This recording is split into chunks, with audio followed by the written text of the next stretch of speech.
The group opposing a voter initiative that would increase Montana's tobacco taxes wants the state Supreme Court to change the wording that appears on the November ballot.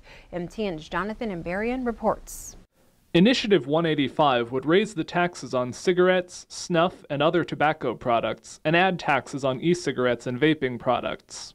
Some of the money raised would be used to extend Montana's Medicaid expansion program, which is scheduled to expire next year. But Montanans Against Tax Hikes, the committee formed to oppose I-185, says the language that is planned for the November ballot is misleading. The group asked the Montana Supreme Court to order changes in that ballot statement. They say the current language isn't clear about what percentage taxes are increasing. They also want the statement to note that much of the money raised will go to the state's general fund. Chuck Deneau, a spokesperson for Montanans Against Tax Hikes, said in a statement, I-185 is a massive new tax increase that permanently expands Medicaid but doesn't allocate enough money to pay for it, leaving all Montanans on the hook for tens of millions of dollars per year. Montanans Against Tax Hikes plans to run a campaign and make sure voters understand why they should reject I-185. Supporters of I-185 say the legal challenge is an attempt to create confusion around the issues. Big tobacco will pretty much try anything to protect their profits at the expense of Montana. They're pursuing this unnecessary legal challenge aimed at taking away health care for Montana families and our veterans. They're wasting taxpayer dollars on costly lawsuits.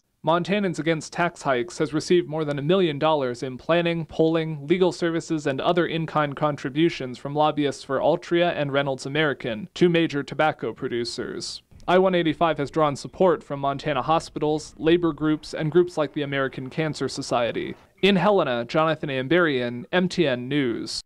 The Montana Attorney General's office is responsible for approving ballot statements. The state has until August 13th to respond to the challenge.